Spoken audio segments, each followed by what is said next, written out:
Hello friends, সবাই কেমন আছো? আমি ভালো আছি। তো আমি নমিতা তোমাদের সকলের সামনে চলে এসেছি একটা সুন্দর জার্নিকে তুলে ধরার জন্য। তো আমরা অনেকবারই দীঘা বেড়াতে এসেছি। দীঘা মানুষ কালে ছলে সব সময় যেতে পারে। তো দীঘা যাওয়াটা এখন মানুষের কাছে আর কোনো কষ্টের ব্যাপার নয়, অনেক রকম সুযোগ সুবিধা হয়ে গেছে। তো আমাদের আজকে জার্নি হয়েছে বাসে। পুরো জার্নিটা তোমাদের সাথে আলোচনা করব, তোমরা দেখো। এটা কোনো ইনফরমেশন ভিডিও আমি বানাতে চলছি না, জাস্ট একটা ঘুরেছি, বেরিয়েছি, নতুন নিদর্শন আমাদের সামনে উঠে এসেছে, সেইটা তোমাদের সাথে শেয়ার করছি। তো ছাপোষা ঘরের বাঙালি লোকেরা ঘুরতে যাওয়ার জন্য আমরা দীঘাপুরীকেই বাঁচি, কারণ সবাই মধ্যবিত্ত পরিবারের লোক। আমরা মধ্যবিত্ত পরিবারের লোকেরা ভাবতেই পারে না যে এর চেয়ে বেশি কিছু এগোতে পারা যায়। কিন্তু এখন পরিস্থিতি বদলেছে, এখন সময় বদলেছে, এখন মানুষ চাইলে অনেক কিছুই করতে পারে। তো যাই হোক, তো সবাইকে সঙ্গে নিয়ে আমরা চলেছি একটা নতুন জিনিসের সাক্ষী হতে। আমরা এবারে জার্নি শুরু করেছি ওল্ড দীঘায়। আমরা নিউ দীঘায় এর আগে অনেকবার গেছি, তো সেখানকার কিছু স্মৃতি আমাদের মনের মধ্যে আছে। ভিডিও করব বলে কোনো রকম আইডিয়া ছিল না, তো যে কারণে আমরা সেগুলোকে নিয়ে ভাবিনি। এবারে প্রথমবার একটা মনের ছোট্ট ইচ্ছেকে পূরণ করছি তোমাদের সকলের জন্য। তোমরা আমাকে কমেন্ট করে জানিও কেমন লাগছে তোমাদের ভিডিওটা। লাইক, শেয়ার, কমেন্ট করে আমাদের পাশে থেকো। যদি তোমাদের ভালো লাগে, মন ছুঁয়ে যায়, এরকম নতুন নতুন ভিডিও আমরা তোমাদের সামনে নিয়ে আসবো। তো দেখো কেমন লাগে তোমাদের এই পুরো জার্নিটা। একদিনের জন্য আমরা বেরিয়ে পড়েছিলাম দীঘা সুন্দরী কাছ থেকে আরও একটু দেখার জন্য। তো ওল্ড দীঘাতে এত বোল্ডার, এখানে নেমে স্নান করা যায় না, কিন্তু ওল্ড দীঘাতে একটা ছোট্ট জায়গা আছে যেখানে স্নান করা যায়, তবে সেখানেও বোল্ডার আছে কিন্তু কম। তো সেই জায়গাতেই আমরা চলে গেছিলাম। চলো দেখে নাও পুরো জার্নিটা।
তো আমরা বিশ্ব বাংলা গেটের কাছে চলে এসেছি। এখানে একটু ঘুরে দেখছি, জায়গাটা খুব সুন্দর লাগছে। দীঘা পৌঁছে হোটেল দিয়ে আমরা একটু ফ্রেশ হয়ে বাচ্চাদেরকে খাইয়ে দাইয়ে বাইক ঘুরতে চলে এসেছি। তো বিশ্ব বাংলা গেট, সামনে মার্কেট, সব দারুণ লাগছে আমাদের। প্রায় এটা এখন মর্নিং টাইম, তো দারুণ লাগছে দেখুন।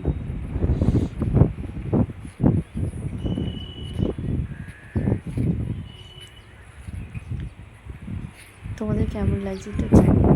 পুরো জায়গাটা পরিষ্কার পরিচ্ছন্ন সুন্দর। তো বাচ্চারা তো খুবই আনন্দ করছে। সন্ধ্যেবেলা আরও লাইট ফাইট জ্বালিয়ে আরও সুন্দর লাগবে। আমাদের মোটামুটি সন্ধ্যার খুবই তাড়াতাড়ি করে সানরাইজ থেকে বাড়ি চলে গেলাম। কোথায় চলে গেলাম, মোটর গাড়ি হয়ে গেছে। তো ওখানে একটু ডিসাইড করলাম যে আমরা হোটেলে খাবো না, আমরা বাজার করে দিয়ে দেবো। তো আমি সাদা বেগুন মেয়েকে করলে সাদা বেগুন নিতে হবে। আর কি করবে এই বাড়িতে চলে এলাম। একটু ভিতরে দেখছি যে কি কিনতে হবে। ঘুরে ঘুরে সবজি, একটু আলু পেঁয়াজ করে নিলাম। তো এখানে আমি অনেক, তুমি এসো না, আমি দেখতে পেয়ে গেছি। তুমি এদিকে এসো। না না, আমি দেখতে পেয়ে গেছি, এসো এসো না। মেয়েকে কোনো রকম জোর করবো না, দুর্ভাগ খাবো। আর ওখানে স্টল থাকে না, যারা রান্না করে দেবে, সেই স্টলেতেই রান্না করতে দিয়ে দেবো। সবজি কিনে রেখে দিয়ে দেবো, রান্না করে দেবো, স্নান করে জল খেয়ে নিয়ে চলে যাবো।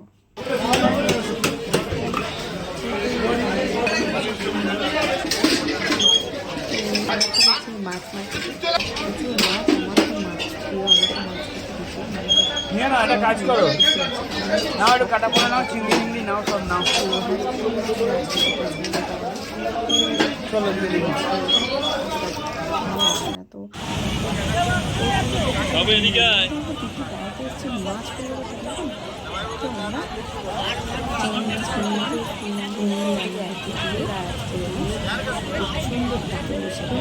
সবাই স্নান করার জন্য ভিড়ে এইসব দেখে কারণে ভোগ করে বাড়ি চলে গেলাম। তো সন্ধ্যার সময় চলে এলাম আসল জিনিস দেখতে, যার জন্য আমরা আগেই ছুটে এসেছি জগন্নাথ দেবের মন্দির। পুরী যে জগন্নাথ দেবের টেম্পল আমরা সবাই এসেছি, পুরীর জগন্নাথ দেখার জন্য মন সবসময় ছুটে ছটফট করে।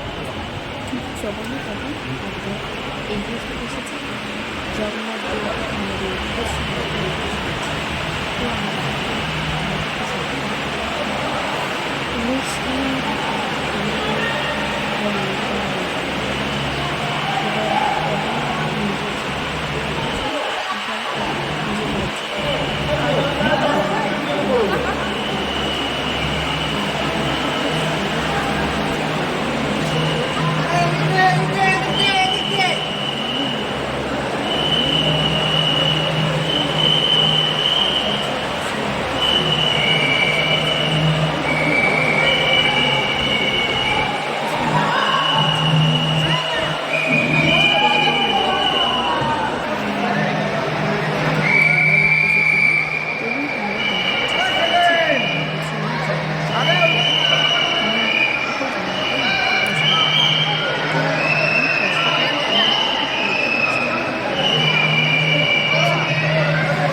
তো গল্প করতে করতে আমার সঙ্গে খুব ভালো লাগছে।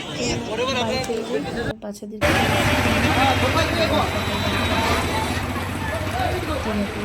আরে তুই কোথায়? বাস ধরি। তো বাসটা ভালো ছিল, ট্রেনের বাসটা খুব ভালো ছিল। সবাই ভালো থেকো, দেখা হচ্ছে পরের কোনো ভিডিওতে। Like subscribe